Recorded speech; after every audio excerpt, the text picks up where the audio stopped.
Okay, so this enterprise has not been precipitated, as it were, by the war in Ukraine. We had been in discussions about this last year, and initially the idea was to actually have the forum started sometime in November of last year, but then for various reasons that I won't go into, that wasn't possible. But then, this year, particularly after the events in Ukraine, we started having a discussion once again, and here we are. So the name, before I move on to a brief discussion, let me say a little bit about the name, and let me also say how we're going to proceed. So I'm going to take another 10 minutes at most now, and then I'll introduce Jagosh, who's in Gdansk in Poland, and he will read his work. And then he will introduce Saba, and she's based in Texas. Then she will read her work, and then we're going to have a discussion, and the first round of discussion, and then we will proceed from there to our second set of guests who are going to read their work, Luis Francia, who is based in New York, and my old friend Russell Lyong, who divides his time between Los Angeles and New York. So that's how we're going to proceed. So this name, Sangam and Agora, so you might think, let me use a cliche, you might think it's, bringing the East and the West together, that sort of thing. And there's, of course, a part of that, unquestionably. The word Sangam itself actually, in a way, curiously unifies North India and South India, because the word Sangam is used to describe the confluence of rivers, and sometimes it's used very often, in fact, particularly to describe the confluence of two rivers and a alleged third river, an underground river at the holy site of Prayag, Allahabad, in North India. But there was also a collective of poets. They're called the Sangam poets from South India. These Sangam anthologies, as they're known, originated sometime around 500 BCE. And these Sangam anthologies were put together over a period of 6, 7, 8 centuries, extending into the first 2-3 centuries of the Common Era. So the word has resonances both in North India and in South India. And then, of course, Agora, as many of you know, is the Greek word for the marketplace, the public sphere.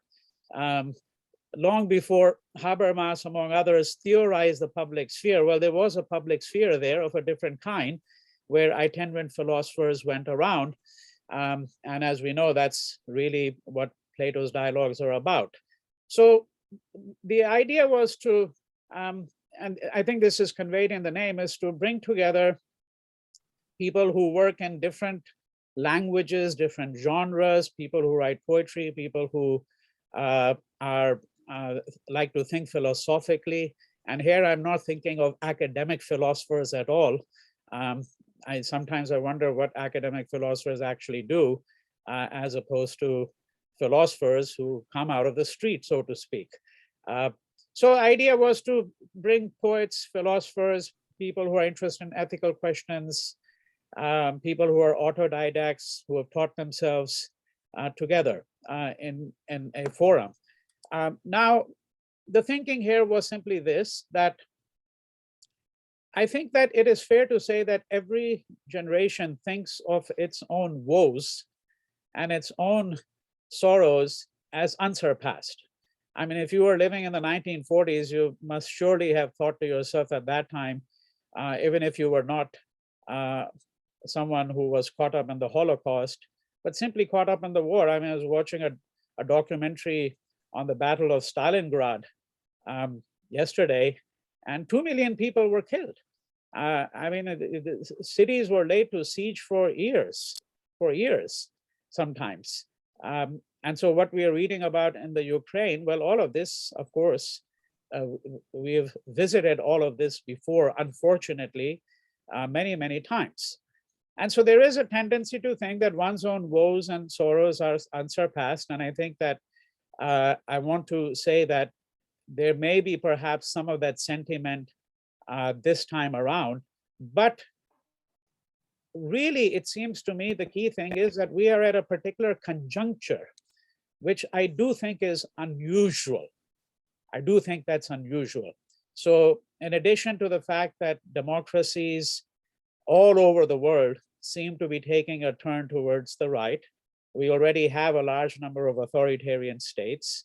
Then we have, of course, the extraordinarily pressing question of climate change, of global warming, the fact that we are now in an Anthropocene age. We also have the fact that spaces that one thought were really spaces for substantive intellectual ethical inquiry, the university being one, it seems to me are not really. We may have differing opinions on that. We don't need to have a consensus on everything here.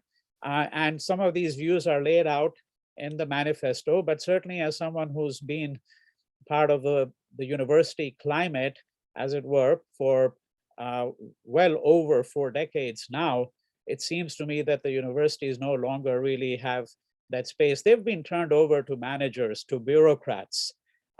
That's one of the unfortunate things about the modern university. Then there is also the question that I think there are certain kinds of, well, there's of course the resurgence of nationalism. I remember that post 1991, the fall of the fall of the Berlin Wall, the decimation of and dissolution of the Soviet Union, the breakup of the Warsaw Pact, this idea that now the individual as a bearer of rights, that we were now going to see the apotheosization of this, that now everybody in the entire world was heading in one direction, liberal democracy and the free market economy. Right, there was this kind of euphoria that was expressed by people like Francis Fukuyama and many others.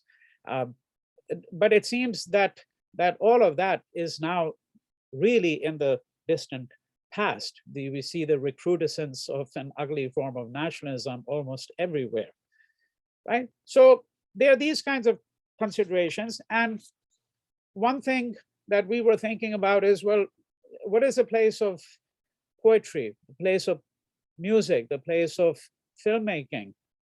Can they make available languages to us and it's of course not a novel query. The manifesto mentions Shelley's invocation of poets. No wonder he's called a romantic poet. His invocation of poets as the unacknowledged legislators of the world. I think the economists must always chuckle at this because we are now eminently in the domain of economics in our times, right? So the question here was, well, can we move away from the kind of languages, particularly the languages of the social sciences? It seems to me that the American university has really set the template for these languages, for the ways in which we understand the world. I think that that's extraordinarily unfortunate, frankly, that it's happened that way. But the idea then simply was, can we start to think about the possibilities? What is a place of the imagination? And can we have a forum that really crosses borders, that perhaps in some ways doesn't even recognize it? But here I don't only speak of the borders between nations enforced by surveillance regimes and the passport and all of that. I also speak about borders between disciplines, of course, the borders between reason and emotion, right? Borders between self and the other. What is the nature of transgression? How can we make transgression productive, intellectually, ethically productive? So these are some of the kinds of questions that I think animate the new forum. We don't know where it will go, as it was mentioned in the manifesto, and there is the possibility that if it continues, I think there'll certainly be a few more sessions, but if it does, then we may even actually bring together some of the poems, some of the works, the discussions together in one or more volumes, but all of this is in the distant future. So with that, let me turn to introducing very briefly. It's my great pleasure to introduce Jagosh Kewatsky, who's based in Gdansk. So he is a poet. He has 6 volumes of poetry. He is also the lead singer for a band, a rock band. It's called Trupa Trupa. They will be performing, and I'm going to ask him later on to put that information in the chat box. They're going to be actually on a tour of the United States, and they're going to be performing both on the East Coast, in the Midwest, I think in Chicago as well, New York, LA, San Francisco, in the coming month. With that, let me welcome Jagosh. Let me turn it over to you, and you can begin. You're muted. You have to unmute yourself. All right. So nice to meet you. Thank you, dear Vinay, for this great introduction. And yeah, it's like a dream situation for me and for Vinay, because we were talking about it for months, and we were waiting for this moment, and we don't know what will happen, but we really believe in communication, and we really believe in goodness and power of communication and power of ethics. So yeah, I will read poems from my book called Crops, but also I will read a new poem translated a few moments ago, and I will read it from city of Gdańsk, where Second World War started. So this is a historical, tragic place, but on the other hand, this is a place of big optimism, because Solidarity Worker Movement and Lech Wałęsa are from Gdańsk. So this movement, Solidarity, was established in Gdańsk, and in some big way it crushed communism system in Europe. So this poetry is a bit dark, I guess, but I think that it should lead to some hope. I hope that there is some hope message inside of this dark stuff. So I will read few poems from Crops. Crops. Our real work is farm work, not killing. Although I will admit, the massacres in the swamps took place in the rhythm of our seasonal labor, and when the rains were heavy, we did not go out for crops. Graves. Corpses were thrown into the well, buried in pits, dugouts, in horse graves, and then the children pulled them out from the well, from the pits, from the dugouts, and from the horses' graves. Ranger dance. During the war, we laid out bodies like wood, but after the war, we laid out wood in the forest like freshly felled bodies. World. I went with my child to the forest and cried helplessly with him. Tears dripped from my eyes, and the child wiped them away with his hand, and I so regretted that I had brought him into the world. Walter Stier. My father, a decent office worker in the railways, never took part in any of the shootings. He was just doing his job, organizing transports eastward and westward, north and south, back and forth. Karl-Heinz M. I was 14 years old. I was sterilized because I couldn't tell the difference between a brook and a stream, between steps and stairs. Richard Glazer. We arrived in Treblinka at 15:30. We crowded around the windows. I saw a green fence, barracks, and I heard something that resembled a running tractor engine. I was delighted. The place reminded me of a farm. Wonderful, I thought. I'll get a job about which I know a thing or two. Szymon Srebrnik. I didn't believe I would return to Poland again, to Chełmno, and that I would stand where they killed me. No, no, no. Ernst Junger. War has let me down. Modern war has not met my expectations. It didn't live up to its literary ideal. For example, there were no horses.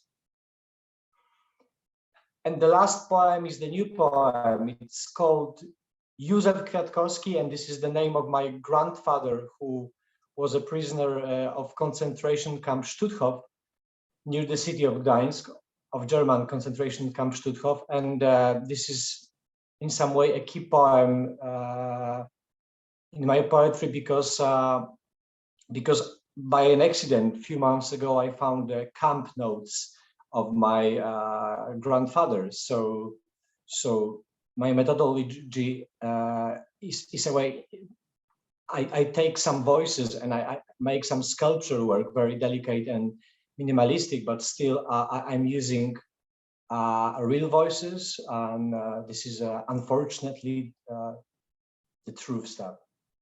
Yusuf Kratkowski. I was the sturdiest, so despite being my strength's end, I helped carry away the dead. Giving an impression of this task in a few words is impossible, but I will try. The sick were dying in agony on the way to the latrines, in the latrines, or on the way back.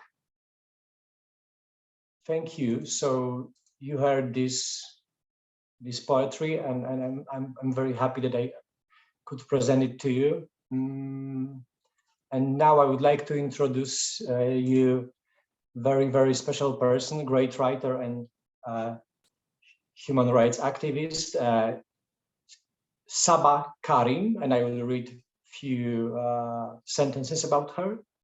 So Saba Karim has authored 2 novels, both set in Mauritius, where she was born. Her stories have won or been shortlisted and published in various international competitions, such as the Bristol Short Story Prize, Afro Young Adult Competition, Not So Normal Narrators Contest.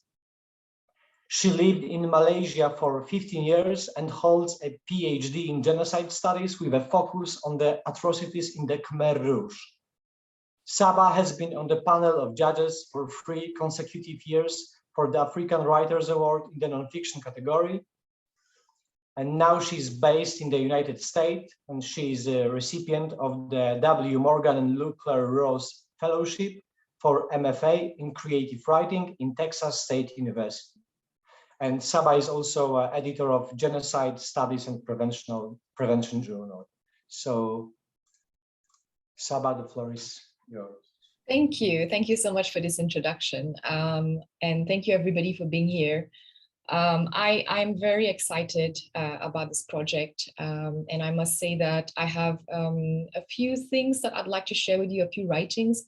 One is just basically a short essay on, the informal manifesto, which Professor Vinay Lal has come up with. And I would like to delve into the writings of Dr. Robert Talley, who is one of the professors in Texas State University, where I am. And he's about to publish his book in June 2022.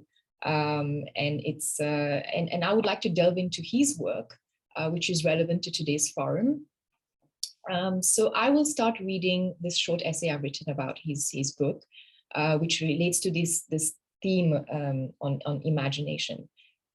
After that, I will proceed with reading an excerpt from a short story I've written. And perhaps if we still have time, I'll just, read out 1 or 2 poems that I have written and that have been published. So here is my essay. I come with a short message, a thought that sprung from an excerpt from an informal manifesto that was prepared by Professor Vinay and Jagosh, which I will now read out. The malaise of which we speak points to something deeply disturbing in the human condition at present, something akin to the end of imagination, even as all around the world, common people take to the streets to signify their dissent. Publishing flourishes and the internet seems abuzz with thousands of ideas. Language can restrain, limit, and enslave us as much as it liberates us. Everywhere there is the injunction to think outside the box, though it should be obvious that anyone using so cliched a phrase is unlikely to ever do anything like that. Now, based on this little excerpt, which was about the limits, the end of imagination, I came up with this little review of Robert Talley's work, and here it is. The end of imagination, that's what I would like to address. I immediately think about the importance of celebrating critique, especially in today's age, where we are veering towards a post-critique stance advocated by scholars such as Rita Felsky. Why? Why is critique important? Critique serves to energize a thought and an idea, refine and smoothen its rough edges, or parts of it that have attained the status of cliches or stock phrases, or just thoughts and ideas that haven't necessarily been articulated clearly and need the help of critique to be further polished and refined. It is first and foremost a utopian impulse, which I associate with Friedrich Nietzsche's yes. Nietzsche, who sought to move away from Schopenhauer's no or nihilistic stance once upon a time. There is so much that is dreary about life, about the world, the future, and philosophy, as articulated in Schopenhauer's pessimistic philosophy. But Nietzsche quickly grew uncomfortable with that dull acceptance of a vision. He propelled us through many ways, including the idea of the Übermensch or Superman, to aim for something higher and greater in life. In a sense, he sought to shift our vision to something more positive and optimistic. Now, where am I heading with all this? I'm trying to say that critique, especially today, where we're so reactive, ought not to be looked upon as destructive, but constructive. It ought to be presented not as, say, ad hominem attacks on the person making it, but directed at the idea that is articulated with no other purpose than to refine it. Northrop Frye, the literary critic, spoke about the importance of educating the imagination through literature to make our lives and our world better, to resist the dreariness of what lies ahead because of oppressive governments and the brutality of the marketplace and what goes on within. As Robert Talley says in writing on the subject, I quote, "The critic in this sense is engaged in an effort to illuminate, draw out, and extend the literary work's powers as a means of strengthening our own imaginations." Unquote. Since art does not speak, since art is silent, it needs critique to engage with it, just as history is to action and philosophy to wisdom.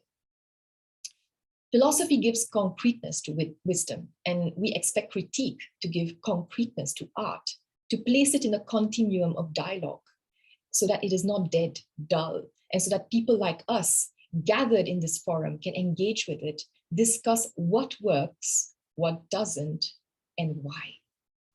The critic's enemy is anyone who would limit the imagination. Critique challenges the status quo, and as Foucault says, critique should be understood as, I quote, "the art of voluntary insubordination," unquote.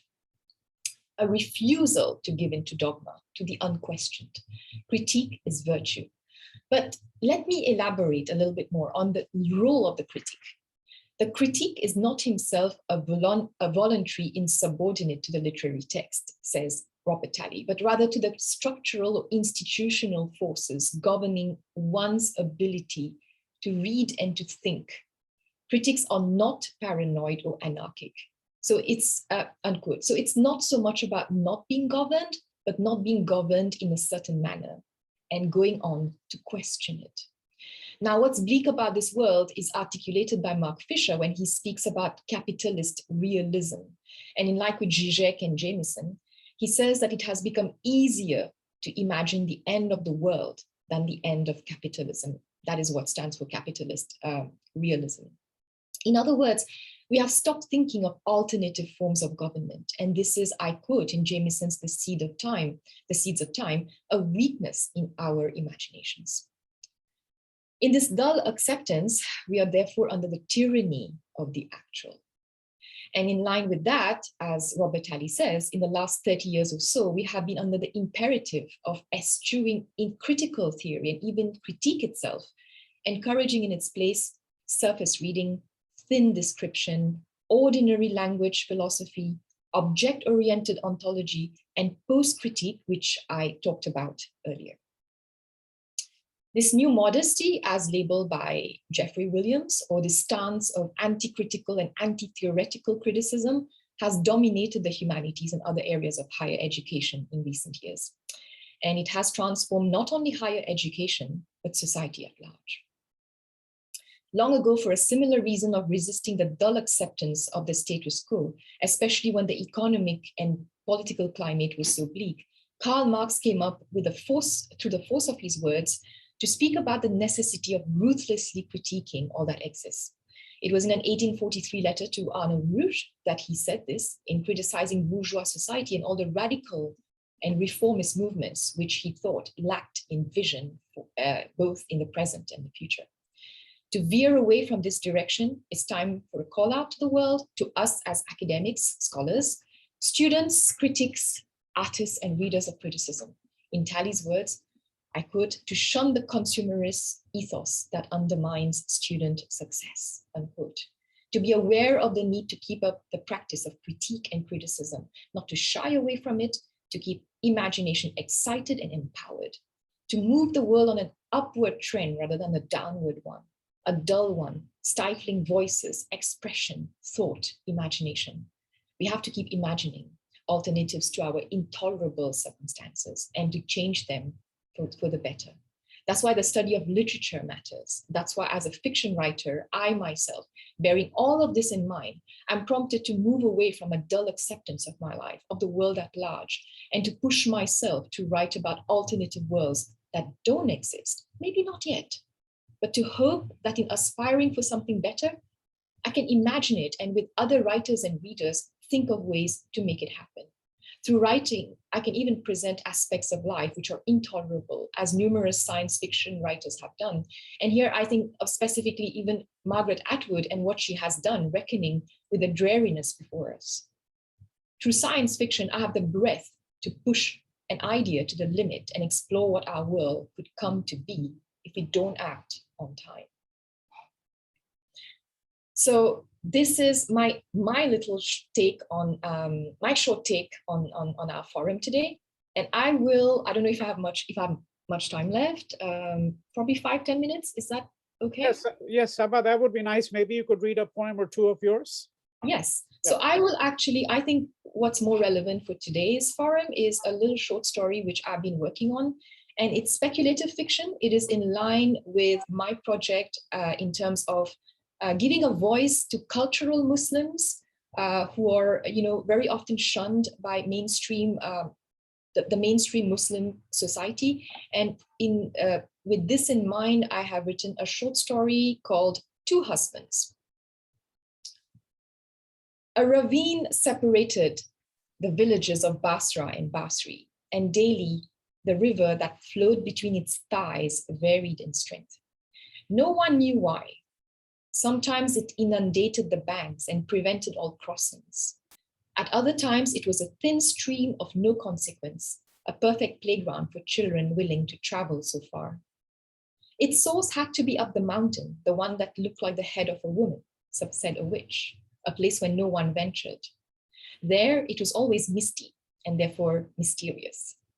People avoided the river, however necessary for harvest and hygiene, and after crossing it, cleansed themselves in mud for fear of dying of infection. The people of Basra and Basri had different beliefs about the mountain. The former, that mountain spirits had cursed the people of Basri. How? It wasn't clear.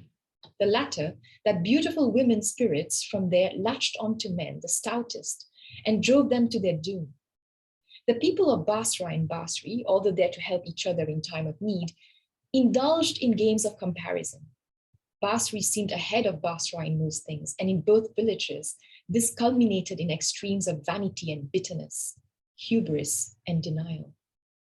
In Basra, where she was born, and Basri, where she settled down, Arush was the envy of many because of her two husbands, Amir and Arham, both brothers, both twins. All three lived under the same roof, and 4 years had passed since they tied the knot. Well, knots. The house in Basri was named Hakimat, which stood for wise or knowledgeable in Arabic. Amir had liked the sound of it and of course the meaning. But a short while after Arush arrived, following a severe cyclone and gusts that ravaged large acres of crops in the village, the wooden plaque inscribed with the name was chipped on the side so that the first syllable fell off. It was now Kimat, price in Urdu. The brothers were resolute about restoring it, but temporized, immersed in their own worlds and content with telling and retelling the anecdote, as well as reveling in the laughter that ensued every time there was a new visitor. The house was divided into two, one for each brother, and big enough for them to enjoy their privacy.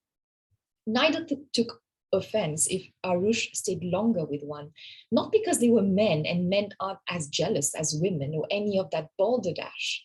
If the three were together, it was strictly during meal times or on special occasions. Then they engaged in debates about poetry, philosophy, and politics, chatted away, agreed, disagreed, and laughed, a puzzle to outsiders, wondering who of the two was the husband. Hadn't they been brothers, Amir and Arham reminded each other, or twins, or had a wife in common not been Arush, none of it would have been possible. Amir fell in love with Arush almost instantly one fine day in Basra. Ahmadullah had sent him on a mission to gather statistics. It was her looks, her eyes that sparkled with intelligence, the way she asked for directions when they crossed paths. They soon found out the irony of it and burst out laughing. Would she join him for a latte? Amir asked. It was also the mixture of anxiety, fear, and awe in her eyes at that moment. At the nearest Starbucks, they talked about the differences between the two villages. Arush didn't seem to know where Basri was and had never been there. Amir took out his phone, looked it up on Google Maps, and pointed it out to her. Her eyes nearly popped out at the new technology being used. While nothing much had happened in Basri 2 months later, after Arush was married to Amir, she quickly grew in confidence and made him proud. She busied herself learning how to get around and before long became better acquainted than Amir with the inner roads of Basri. Craving more than the mundane gossip, she didn't stay long in houses she visited, eschewing questions about her life, her parents, and her only sibling and twin sister Anaya, who suffered from poliomyelitis. But the people of Basri deemed her arrogant, and when they heard about her conjugal arrangement, the sentiment deepened. Many believed her behavior to augur a dreary end. Amir and Arham, like many brothers and twins, grew up together. When they were infants, their parents died of cholera, leaving behind a modest fortune that saw them through. Though it was whispered that they had crossed the river on their way to Basra, failed to cleanse themselves, and suffered the consequences.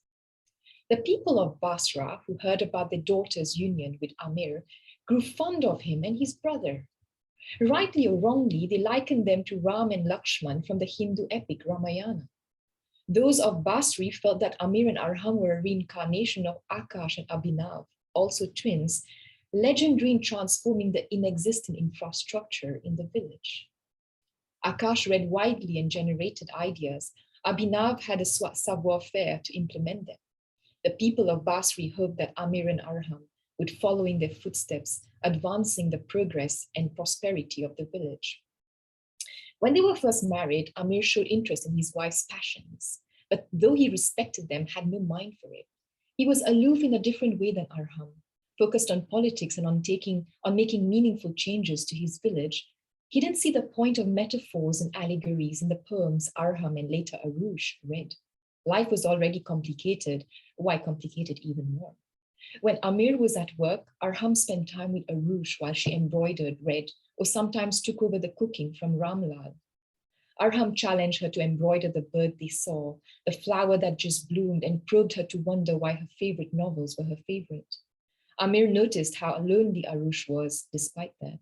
He urged Arham to help her polish her craft since she wished to be a writer, not a poet, but a novelist. Arham put up a protest. He was already spending so much time with his sister-in-law, but he loved his brother and couldn't refuse him. The last part.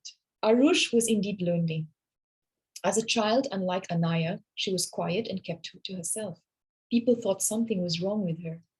Mianji, well-versed in Islamic rituals, visited once a month, read a few verses from the Quran, and blew on her 3 times to ward off evil. He made her wear a taweez on her neck, a small black pouch the size of a thumbnail, containing bits of paper with Arabic incantations, held together by a black string. The amulet would change her, Mianji promised. But Arush's adolescence was no less tumultuous. Questions haunted her. She wondered about existence, its meaning, why God had created the world, its people, and yet allowed injustice and evil to prevail. Everyone grew worried. Don't dig too deep, otherwise you'll get lost, said Mianji. Her parents chided her every time they caught her asking questions. Remember what Mianji said.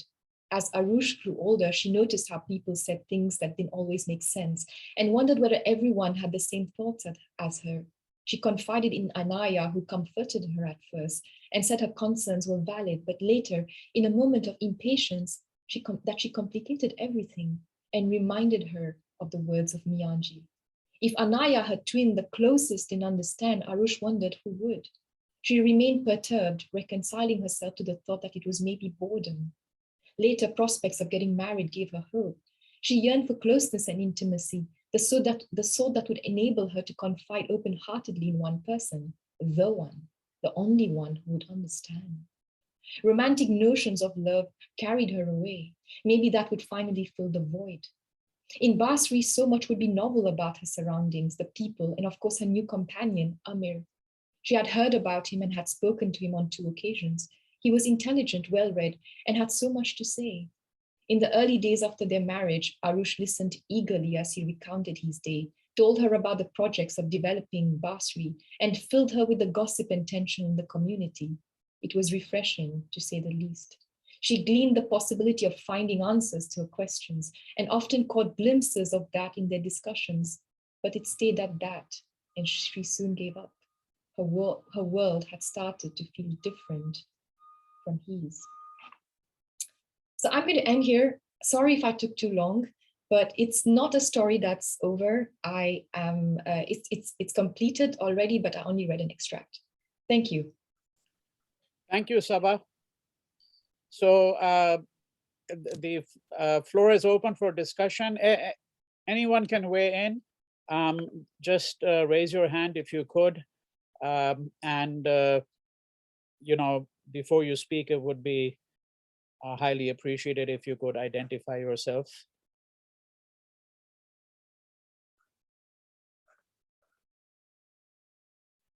Hello, Professor Derek from Winnipeg, Canada. Hello, everybody.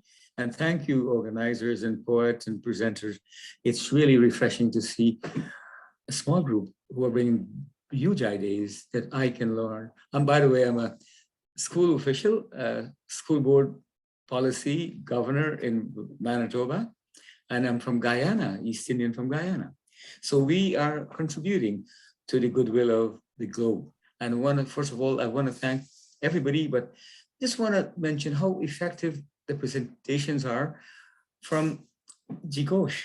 When you mentioned in your 2 lines that during the war, you put the bodies like logs, and after the war, you put the logs like bodies. How can I forget that imagery and not teach that to my students and my whole Manitoba policymakers?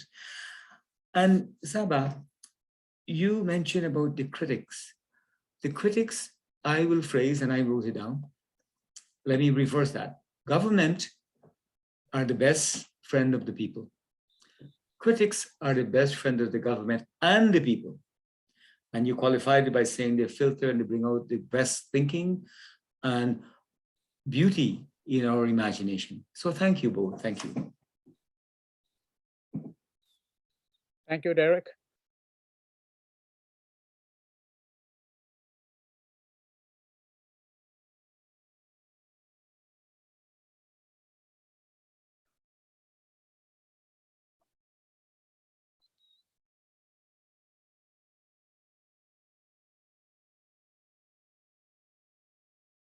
Any observations that anyone has? They don't have to be direct and necessarily, questions to either Jagosh or Saba, but more generally. I know Robert Talley, you're present there, and I think Saba had started with, would you like to come in briefly about and weigh in with some of your thoughts?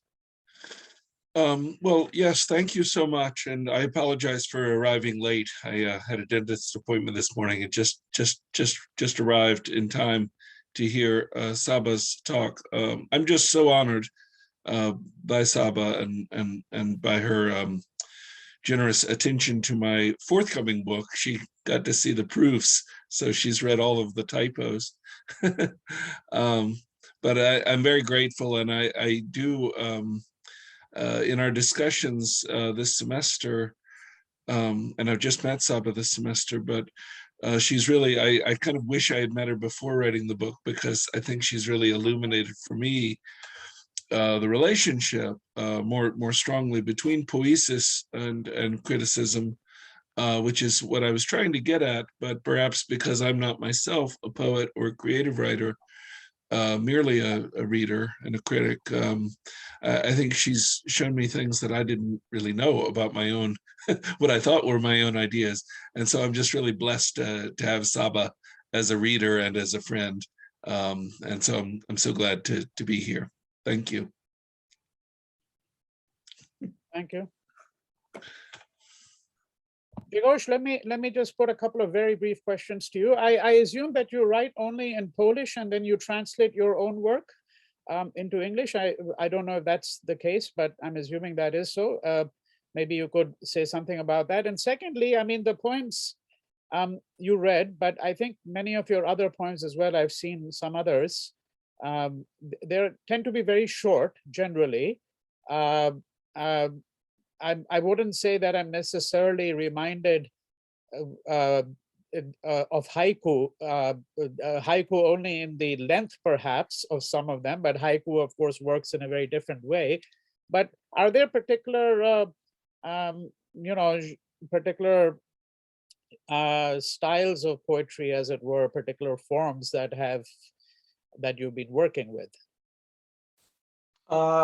Great that you asked me, because now when you asked me, I realized that I didn't say who is my English translator. So I made a big faux pas and big mistake. So my translator is Peter Constantin, Professor Peter Constantin, great American translator. And the point is that he is mainly Russian and German translator. And this is the first book he translated from Polish language.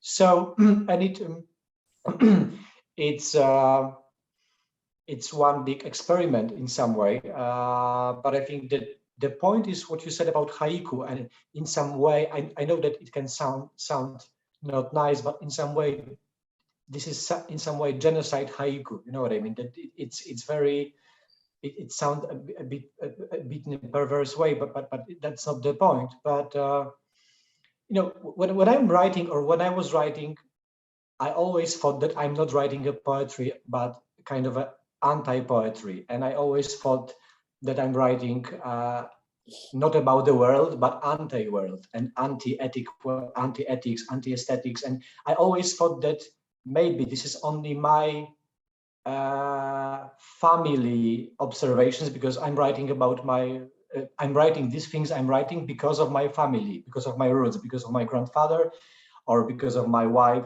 who is a Jewish person, and her grandmother was hiding in the forest during the Second World War. So I thought that I'm not writing a poetry, and I thought that I'm not writing about reality and about the modern world, but about my family history. And unfortunately, I found out that I'm writing about reality, and I'm writing not only about my family, and I'm writing not only about my roots. And unfortunately, this tragic reality is is still all around us. Maybe not all around us, but you know, for the Ukraine is one of the examples. Mm, mm. Just to uh, uh, press this a little bit further, or to carry on this conversation a little bit further, but I mean, on the one hand, in a way, you said it's almost like genocide haiku, and you also said that you're that in a way it's like anti-poetry. So, is this what you think Adorno had in mind when in Minima Moralia he has his famous aphorism, there can be no poetry after Auschwitz? So is that how do you see your poetry in relation to, let's say, an aphorism like that? I really don't like this aphorism, and I really don't like this kind of statements, and I really don't like these generalizations, and I really don't like attempt of stopping communication. And art is a way of communication, and we should, you know, communicate in every way we can, especially with something which is connected to our senses and fragility and kind of a beauty. So yeah, I think he was totally wrong, but I guess that after all, he said that people can write a poetry about after Auschwitz, so he changed his mind. I guess according to after he was reading Paul Celan, I think he changed his mind. But anyway, I think that writing a poetry is I think this is the same as this event. I mean that this is it's all about trying to be a better person, to communicate, to analyze, to try to understand, to, you know, it's all about, in my opinion, it's all about, it's kind of a will to goodness and will to be a better person. So when of course we should try, and what maybe what is most important, you know, that we shouldn't forget about victims, and the history is, you know, we shouldn't forget about victims. We shouldn't forget about Second World War victims. We shouldn't forget about Syria victims, Khmer Rouge victims, and about Ukraine's victims. And I think we should talk about it, you know, almost non-stop and in every way we can. So in, you know, in every instrument we can. So I totally don't agree with this kind of statements, but I'm open on this kind of statements. I mean that, you know, someone can say this kind of a statement, and I can say he's wrong, but this is a communication, you know, and it's all right. All right. Any other thoughts anyone has before I then introduce Louis? Yes, Betty. Betty is joining us from South Africa. Welcome. In South Africa at the moment, thank you, Professor Lau, and to the participants. In South Africa at the moment, there is deep contest between the histories we bring to the present moment of the oppressor versus the victim.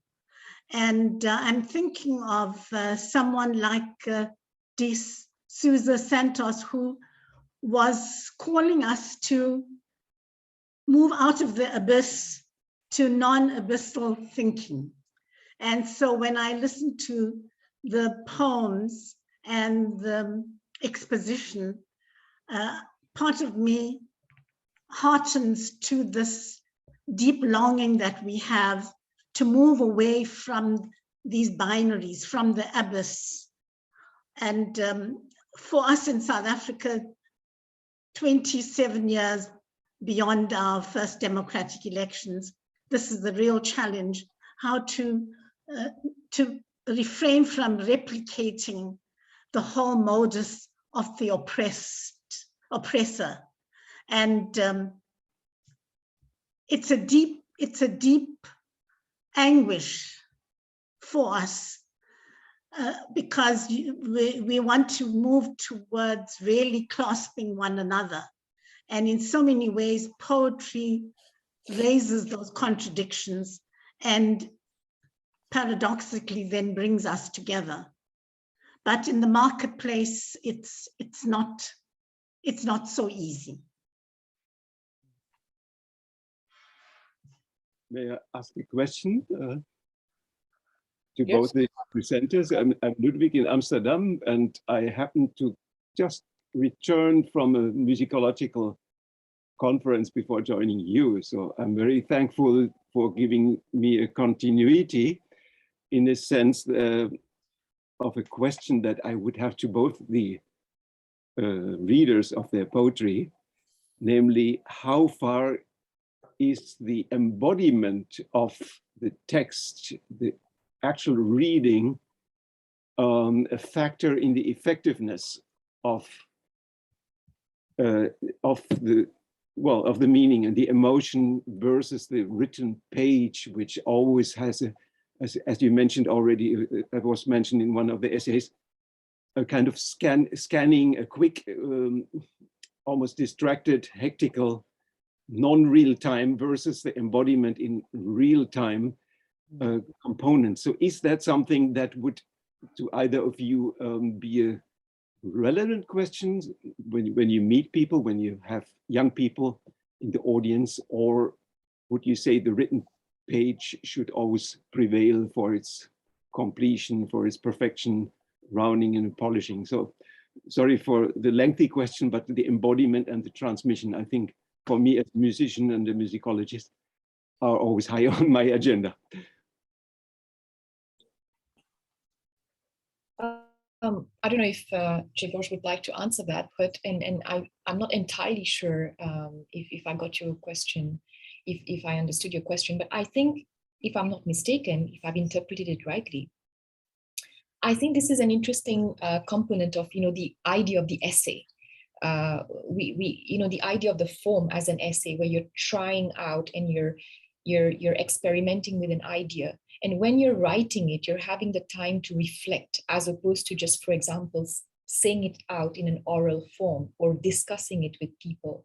When you're writing it, because you have the chance to reflect on what you're doing, you are able to smoothen the edges, the rough edges of that thought. And that is, I think, the beauty and the power in actually transposing these thoughts onto paper. And I particularly enjoy that, because you have that chance to, for example, go back, look at your work with fresh eyes and really perfect the edges. Does this answer your question to a certain extent? Partially, yes, because of course traditions always had a kind of a binary of both the written and the, as far as we can think back, the written and the oral presentation. And I hear, in the context of indigenous peoples, like in Canada, for instance, I listen to a lot of podcasts, how important the embodiment actually there is in their own tradition, including poetry and song, and which are often not so distinct. And of course, in India, where I've done a lot of studies and research in transmission.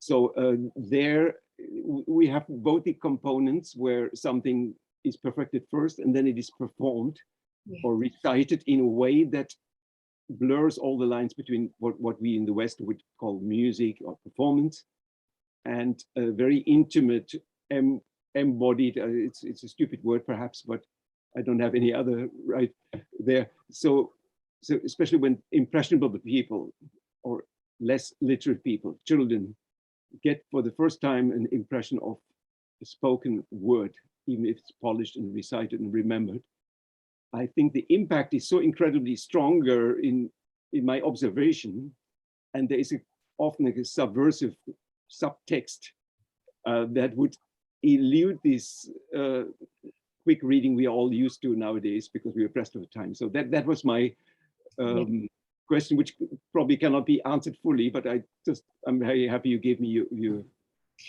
I do want to comment. I think this is very interesting, and it goes back to what we discussed, what I delved into in Robert Talley's work, where I think the move nowadays is to avoid in-depth reading, or it's to avoid, deeper reflection on what we're reading. Again, it's a lot to do with the way in which we're living. Everything's going very quickly, as you said. And so in a way, we're avoiding this deeper engagement with work. And that is how we're sort of whittling down the power of critique, the power of just engaging deeper with text. So the surface reading that I talked about earlier, or rather which, Robert Talley brought up in his work, and which, comes from which comes from the post-critique, from that movement, right, is what we want to avoid doing in this move to re-engage, to energize the imagination. So yeah, absolutely. I would definitely think it important to keep delving as deeply as possible in any kind of poetry or writing that we have around us. And we can't do that if we're going to just read material superficially or within a certain given period of time. Thank you. All right, so let me introduce our next presenter. I have the pleasure of introducing Luis Francia, who is a poet, playwright, and nonfiction writer. He was born and raised in Manila and now is a New Yorker. He's an adjunct professor at New York University, where he teaches Filipino language and culture. Luis's latest poetry collection is Thorn Grass, published in 2021. Previous collections include Tattered Boat, The Archipelago, and Other Poems, Museum of Absences, and The Beauty of Ghosts. He's been included in many anthologies, has been a first prize winner in the Philippines' most prestigious literary competition, and he's been honored by the Union of Philippine Writers in 2014. His work has been translated into Filipino, Spanish, French, and German, and he's read his work at numerous literary festivals. His nonfiction works include the memoir Eye of the Fish, and a book that won both the 2002 PEN Open Book Award and 2002 Asian American Writers Award, and Memories of Overdevelopment, Reviews and Essays of 2 Decades. His book, A History of the Philippines, was published in 2010 with a revised edition in 2014. And his work is now included in the Library of America's volume called Becoming Americans, 4 Centuries of Immigrant Writing. I won't make the introduction any lengthier than it has been already. And it's my pleasure to introduce Luis Francia. Luis, the floor is all yours. Hello, everyone. Very glad to be here. So the topic of populism and authoritarianism was brought up earlier. And in the Philippines, in next month, we will be having the national elections. And there's the very real and dreadful possibility of the younger Marcos succeeding President Duterte. So it's a kind of, if that goes through, it'll be a replay of history. And of course, it brings to mind that saying, those who are unaware of history are bound to repeat it, are condemned to repeat it. So what I'm going to read is from a poem I wrote during the martial law regime of the Marxists. It came out in the volume that was mentioned by earlier, The Arctic Archipelago and Other Poems. So I'll be reading that, and a poem that I wrote after the Marcoses fled the country, and it's a kind of celebration, but then we're back in a way to where we were during the Marx regime. So I'll read a couple of poems dealing with the drug war that Duterte unleashed on the country since 2016. So this poem is called The Arctic Archipelago. 1. Even at brightest noon, it's always full moon in my country. In the streets of tropic stone and Malay blood, daylight is moonlight, mugging me on every corner, where human shadows loll in an atmosphere both lunar and lunatic. And while from either pole we're half a world and seas away, this might as well be an Arctic archipelago, where as the sun burns, the colder it gets. This might as well be equatorial Antarctica, where the hungry dogs that lope across the steaming landscape are polar bears gone rabid and miniature, where the summer winds are winter's breath, making people shiver in heat, and everywhere the dark chill of poverty. But though in this repair the poor are full of vigilance keener than their despair, their limbs deceivingly limp, except for those of the pig-eyed pimps who, moving one hand towards the mouth, move the other to barter someone's daughter, all for old rice. Bloodlust has been sown. From the ruling houses of the land, werewolves howl from Maguindanao to Mindoro, gutting prey, tearing them from farmland, village, and school. And still we smile. Once born of the light, now our smiles are signs of gentle bloods, readying knives and armalites. Upon this, the foreigner remarks, rebuking us. Restructure your souls, he says, and we'll reimburse your costs. Speak no more, foreigner, or you will speak no more. Pardon us if we smile, but if ruins be our architecture, and dying a way of living, if speech has become dumb, and the seasons always out of season, then we smile the smile elegiac, the smile of an Arctic night, before the kiss and the knife that sings its way into the heart. Here in the Arctic archipelago, it's always full moon, even at brightest noon. 2. We were the dreams and the dreams were us. Sing, poet, of once familiar ways when dreams walked through our sleep and stood by the bed to serve as steeds after morning coffee, when we and the world would rush half awake into the tunneled obscurities of work. The sun was their witness then, replying to the fire in our eyes and the laughter that spilled like lamplight from our lips. And though all clocks watched, our dreams allowed us to wink at the world waiting to be ravished. Everything sung then, the humming of gears, the roaring engines, even the great massed howlings for bread, were universal chants to a new order. There were diamonds to be had beneath the grass, and sapphires buried in the mud.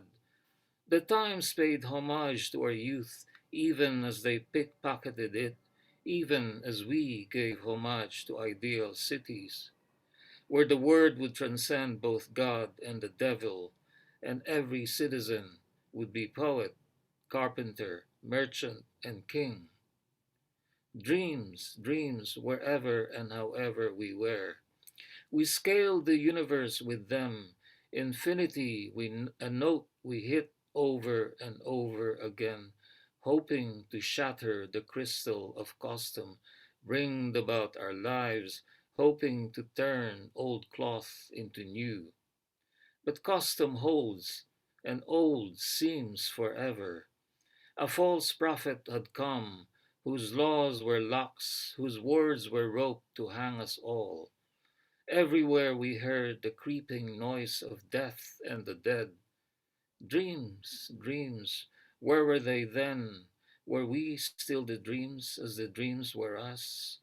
A generation fled, some fleeing like grim lovers to the sheltering hills to sing their songs as guns, some who, word wielders, cut off heads of thoughts that said, "This is good and God has willed it," and some, and always the some, who come like prey to carrion to devour others' dreams.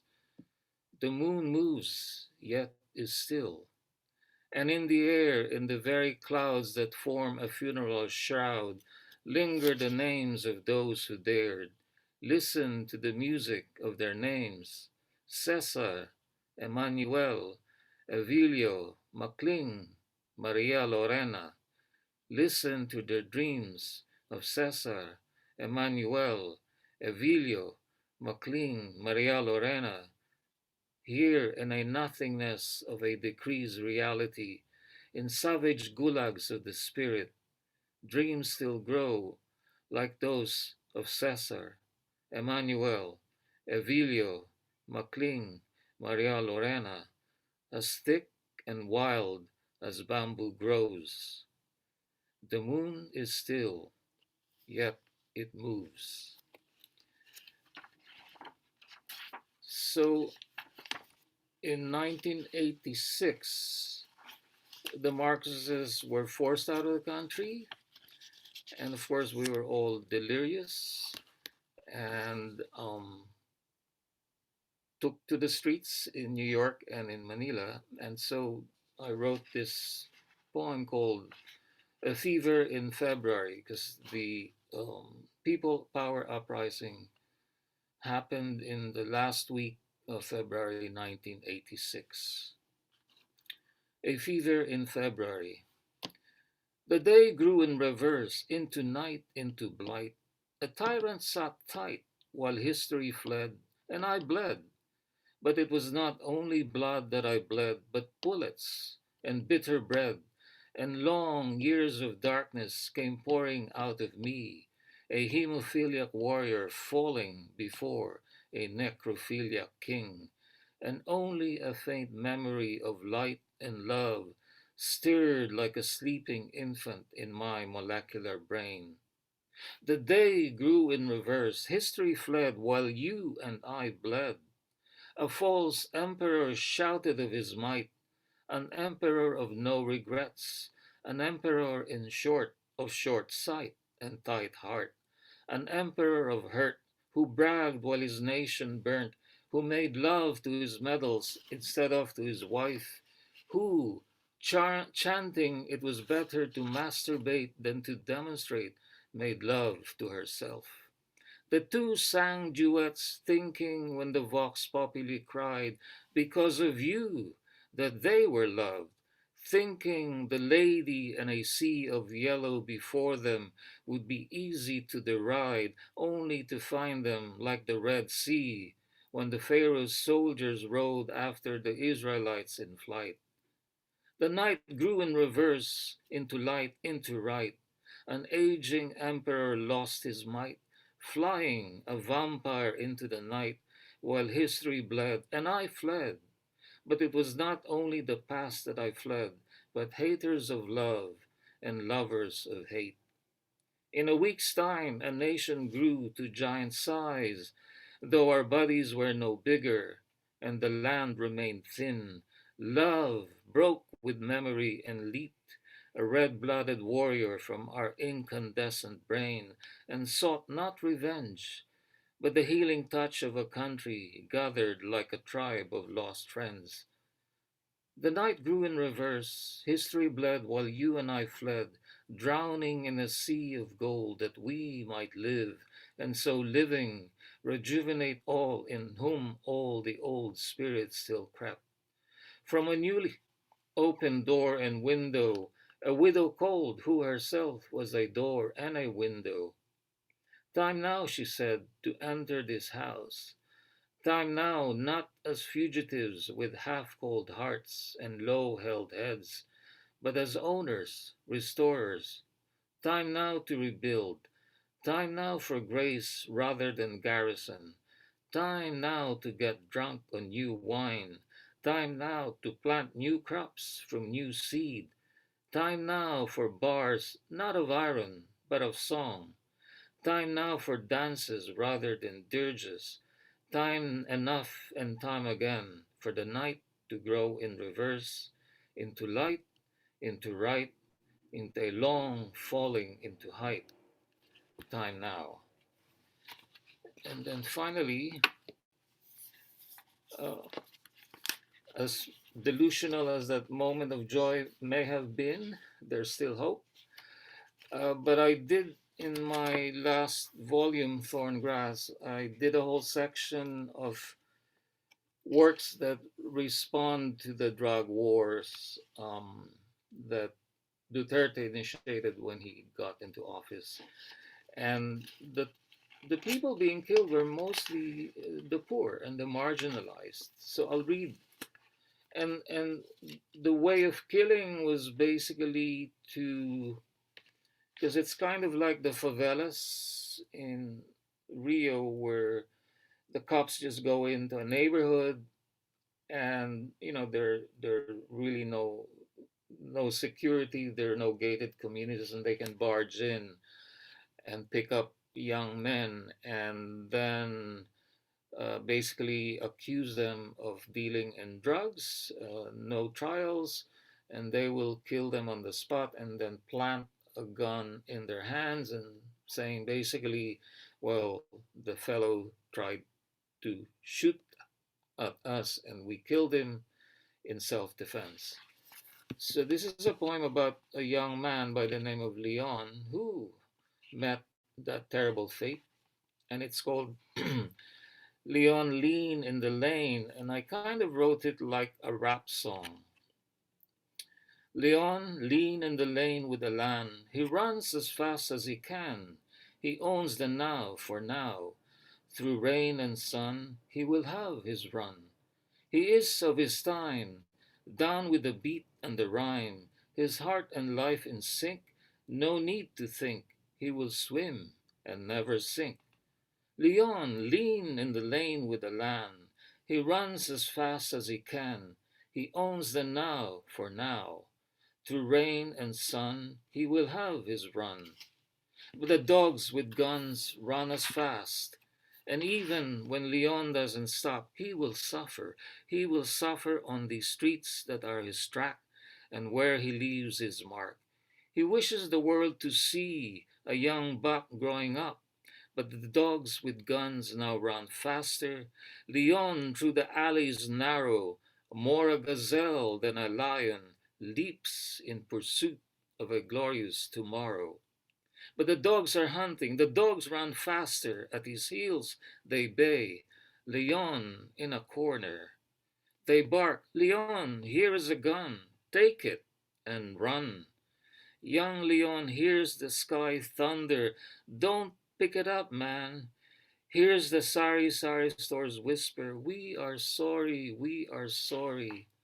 Into his hands the dogs thrust a gun. Pale Leon wonders, why, what have I done? The dogs bark and so do their guns.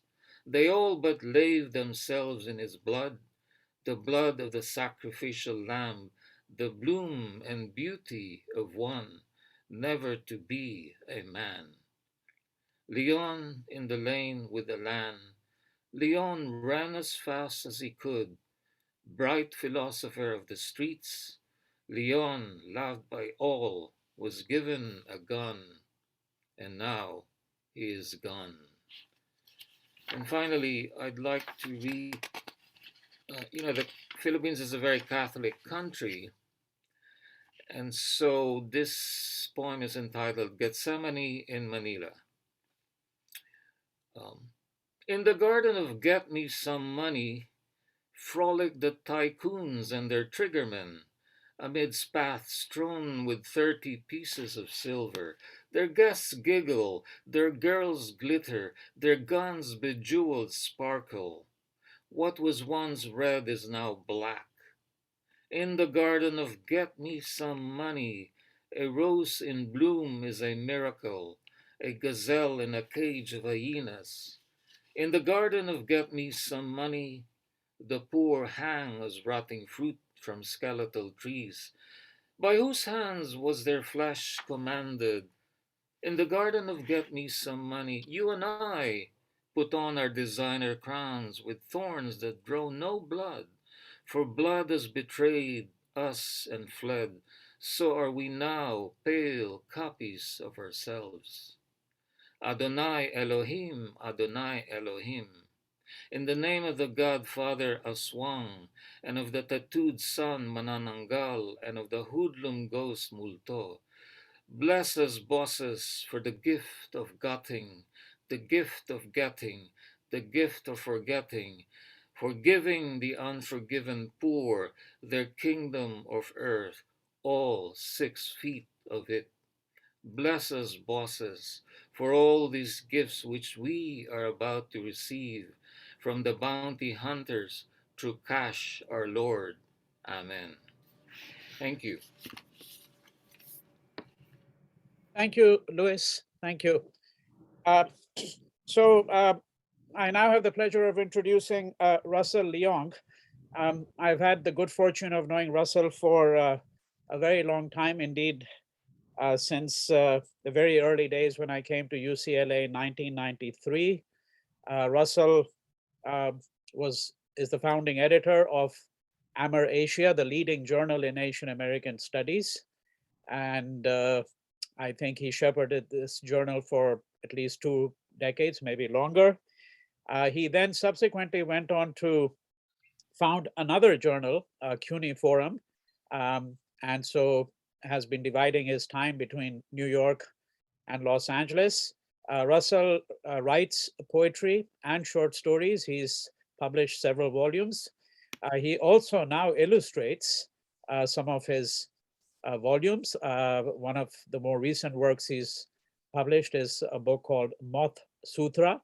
And I'm very pleased to say that Russell also provided the logo for our group here, for this collective, this forum, which you see on the flyer. So welcome, Russell, and the floor is all yours. Would you like me to share that, do that share screening? Yeah, okay, sure. Okay.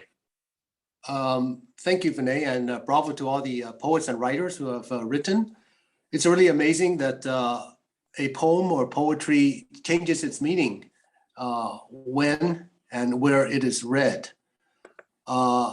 The theme of my 3 short poems today is actually called 5 Worlds. It's a very nice transition because I believe I read this when Louise and I were reading in Beijing. And it's a sort of a obscure poem, and deliberately so, because at the time I wanted to say something about the political fate of Chinese Americans, but I was in China, even though this was before the ascendance of Xi Jinping and before the Hong Kong protests. For those who you may or may not know, Chinese Americans and Asian Americans as well, but in terms of I'm a Chinese American, have always been manipulated by what is happening between US and China on one side. And also they are also have been been oppressed by alien land laws, exclusion laws, and so forth. So from both sides, Chinese Americans, are kind of, as what maybe Betty had mentioned before, in a abyss, in a kind of a political abyss. And so this poem actually is kind of about that, but it's more in the form of sort of a riddle. And it's interesting, when I read this in Beijing, the title is in Mandarin, it's 五四世界, but in Cantonese, I'm a Cantonese from the South, it's Sik Sai Gai. And in Beijing, of course, you speak Putonghua or Mandarin, and in the South, at least in where I'm from, you speak Cantonese. And right now, of course, they're trying to get rid of Cantonese because it's a Southern dialect. Always that fight between the North and the South. So let me read this short poem. It's kind of about the situation of Chinese Americans historically between US and China, and between race and racism and so forth. Sik Sai Gai. Manhattan, Taipei, or Beijing. I'm in a world where I do not know my name anymore. Only markings scrawled by someone else point to my dirty face on a wall, already crowded with pornographic characters, even whose language is unclear. Monkey, militia, monk, paw, pistol, fly whisk, alias, alien, Asiatic. But I've heard of 5 worlds before. Msek Saigai, countries without borders, mapless, where no GPS can ever track the territory of these states of being. Eyes, ears, tongue, nose, body, come, take me there. Take me there. That's that poem. Okay, we don't need that. Okay, we can get rid of these shared screen. Okay. Now I'm sure because of the COVID crisis, every poet must have their poem about COVID and about SARS. This poem was actually in the collection I developed for the CUNY Forum, and Vinay has a piece in there, and Luis has shared some of his poetry. This particular volume was called Corona Conversations, A Year of Plague and Protests. The poem I'm going to read, again, it has a sort of a Chinese name because I wanted it to reach a Chinese reading audience as well. It's called Wuxia Dianying. And wuxia is kind of the name, kind of a generic name for martial arts films. Like I'm sure all of you have seen like Kung Fu films from Hong Kong or China or other places. And martial arts films have a sort of a, they kind of have a standard format. They have, a setup, a trailer, they have actors, they have romance, and they usually have, it's a fight between good and evil, usually has an ending. And so forth. So I wrote this poem to kind of mimic the structure of a generic Chinese martial arts flick. That's why it's called wuxia flick. Let me read this. Wuxia flick.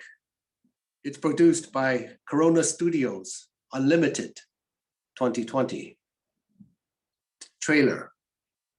A decade before, the world in 2009 was divided into diseases of pigs and birds, split into desires with stunted names like SARS, AIDS, flu that flew from tongue to lavender tongue, that entered through moist boba pearls of saliva, blood, and unprotected sex, that hinted at strangers and animal mutations of the human dance gone askance. Setup. In 2020, the world is no longer divided by animals or borders, but circled entirely by corona, by droplets that move and mutter, a virus that flaps and flutters, jumps species, travels countries within crowded airport escalators or movie theater lobbies in Wuhan, Milan, Mumbai, New York. Actors, stars and extras. Corona wings its way across continents of heat and cold, sticks to fingers and throats, where premiers and popes pontificate from golden balconies, while ordinary people, the working poor, single mothers, queers, delivery men, are always fingered by sooty rain falling through corrugated tin roofs. Romance. The world hisses its warning of foreign wings and displaced genes. Do not kiss me then. I will not touch you now. I will throw off my clothes and shoes altogether at the door. Chinese food. Whenever we eat, we will not share our meat or rice with anyone. Hot pots and dim sum are banned from the table. Good and evil. Oh, I will not make blind love to you. With bruised, bluish eyes, we see that we are only the latest pawns in the playbook of pandemics and politicians as heroes of the people struggle to obtain masks, ventilators, gloves, and beds from government warehouses full of loot and gold. As everyone knows, in wuxia flicks, the fight is always about revenge, righteousness, and heroes. The end. The hero always gets their speech right in the end. She or he has the last word, the last breath, the last look through an N95 mask at their beloved. And the director. Then the pudgy director cries out, cut, redo, almost perfect. But can you smile a bit through your tears? Today, we need hope. Can we have hope?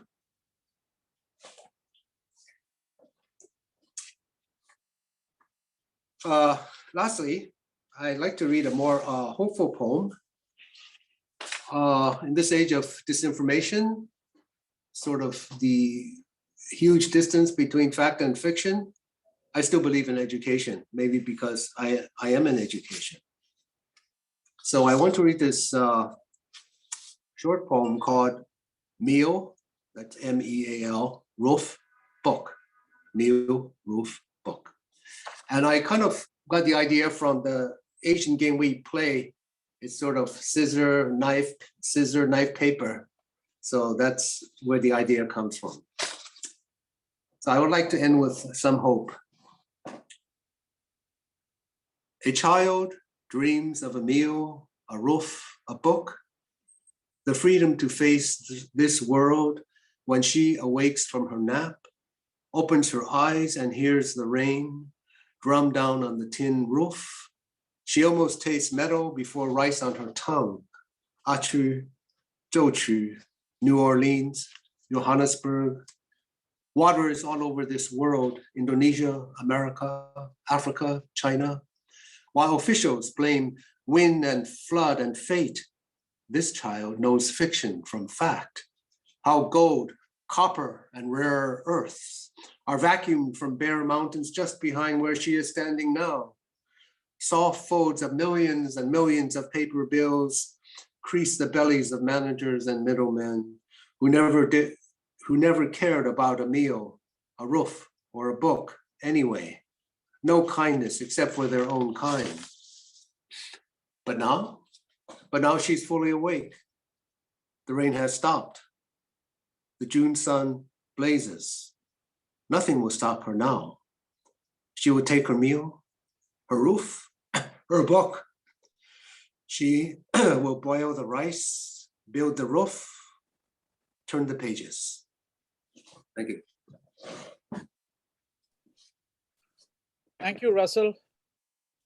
So the floor is open now for any comments, questions to the speakers, just a general discussion. Everyone should feel free to weigh in. And as I mentioned before, please do introduce yourself before venturing forth with a comment or a question if you can.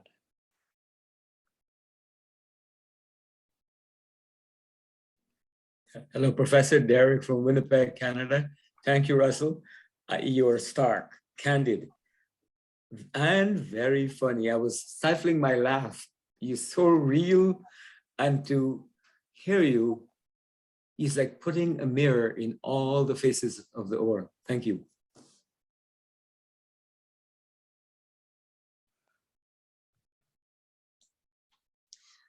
This is Christine Ho.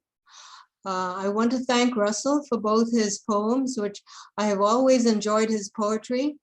We've known each other a long time. Once upon a time when I taught at UCLA, that's where we met.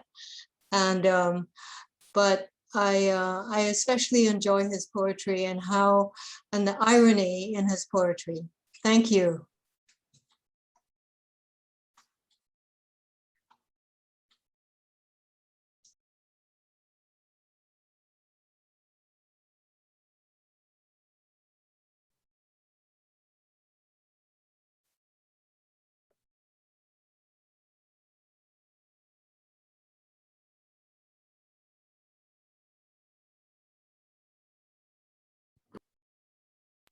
Professor Derek again. I would be remiss if I didn't acknowledge and give a shout out to Russell. Russell, I'm in Winnipeg, which is the Filipino capital of Canada, by the way. We have over 100,000 in Winnipeg now.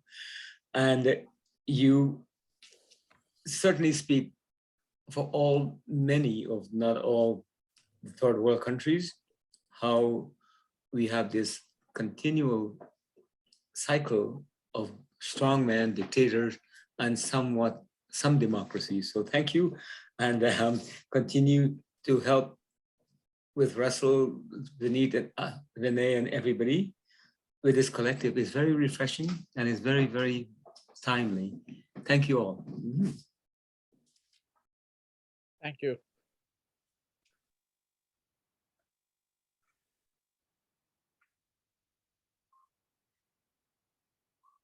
Any further? The comments, need not have been prompted necessarily by the poems that were read. They could obviously be generally around some of the subjects, whether it's a subject of oppression or to take Russell's last poem, as he said, ending on a more hopeful note, the place of education, but more broadly, what we might describe as the human condition, particularly at this juncture. And I would be, I think, very eager to hear from those who are practicing poets. I should also say that people who may be interested in reading their work, please do send me an email and let me know of your interest.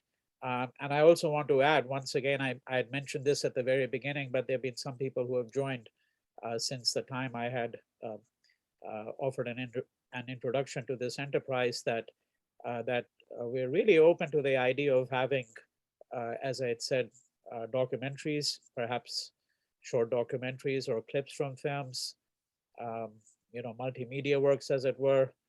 If someone wants to sing a song, even actually do a short dance performance. I mean, anything is really, so long as it's related very broadly to the kind of themes that were articulated in the manifesto, and which I think much of which has come across in the readings that we have had today.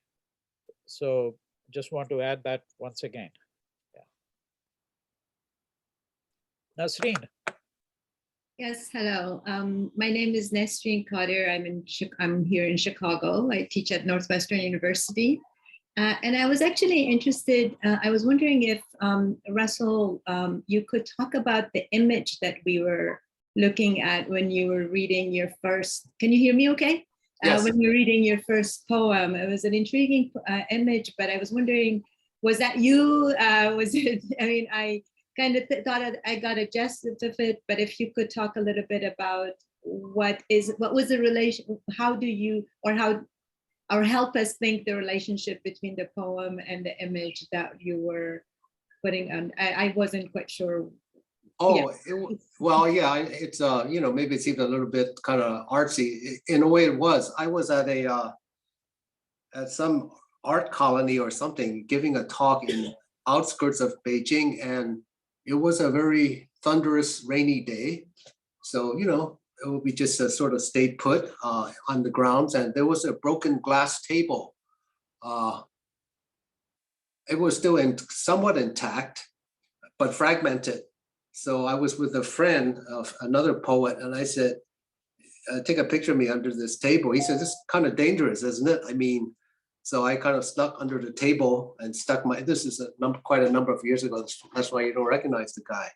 And so, through this fragmented glass. But I thought, it's kind of a symbol of the fact that, as I said before, I think whether you are indigenous to the Americas or you are an immigrant, many times your position is you have to show your face, but it's through this kind of fragmented and somewhat dangerous glass window. You try to not get, that hurt, But nonetheless, these are kind of, some of the condition, but, I thought it was a perfect kind of metaphor that, so the table kind of opened a window, a broken window, actually. So anyway, that's the image. Thank you.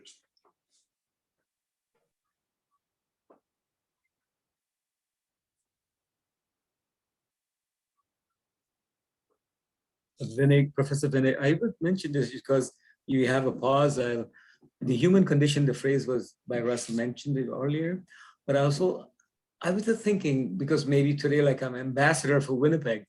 Also in Winnipeg, we heard from our friend from Netherlands about the indigenous people. Winnipeg, the irony of it all, think about, as Saba said, cultural people.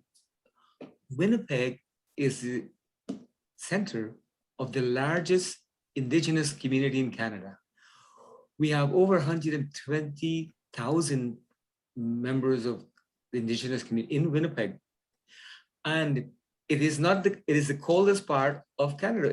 Winnipeg has over 1 million people, but it's the least place of most immigrant wants to come. Why?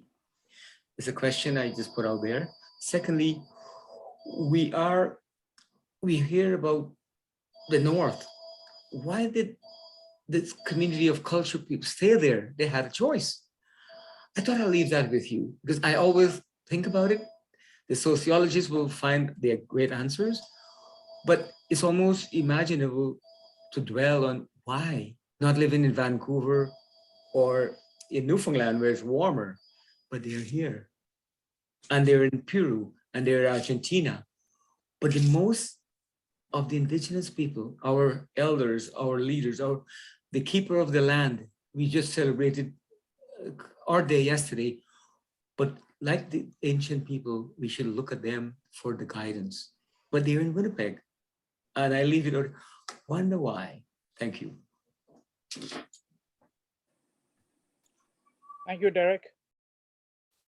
May I just briefly take, as a response to Derek, share something on the question, how can it be energizing or make us more optimistic about poetry? And one most remarkable experience of mine was in a research project in Kerala in South India, where a senior temple musician, who shortly died after that, actually shared a nonsense poem with us, which was built on a certain metrical pattern, which we analyzed afterwards, had a subversive message during the independence struggle of Kerala at some moment that he didn't describe, but it would have been probably in the 19th century. And that poem had no text, but it was a call to arms to young men. And I took that poem as part of a children's publication, musical picture book from Kerala, and carried to a workshop in Switzerland for music educators, who took to it with such enthusiasm. It led to an academic publication, a contribution on my part. And the most wonderful part was, of course, it was a nonsense poem. So it had no meaning, not even an onomatopoeic, poetic, if I say that right, but it was so beautiful and embodied the whole spirit. And this man, as he presented it with the conference participants, including Keralites, his whole personality changed. I saw the visual reinvention of this man who was in these last weeks or months of his life. And without even knowing how that magic happens, I saw senior professors, composers from all over the world, educators, suddenly dancing to it as if they were becoming children themselves.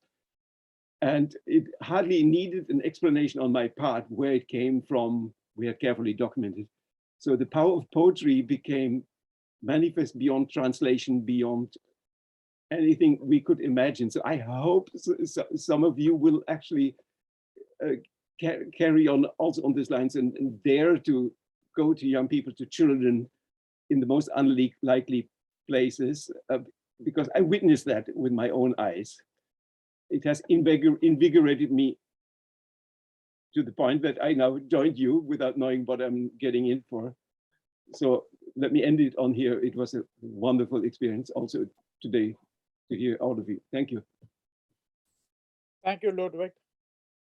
So I think that we'll call it a day. I don't see any other hands up. We'll call it a day, and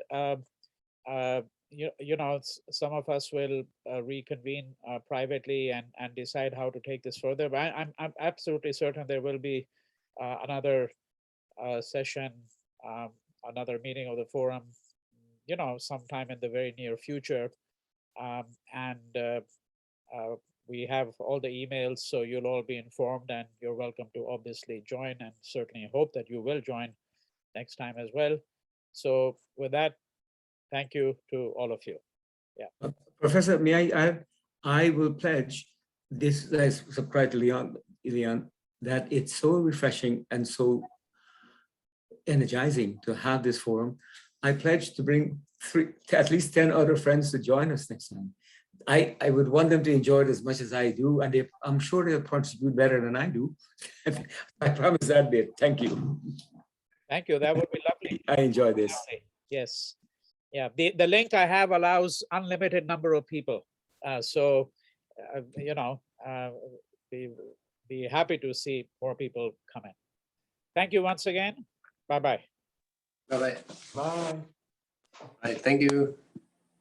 Thank you.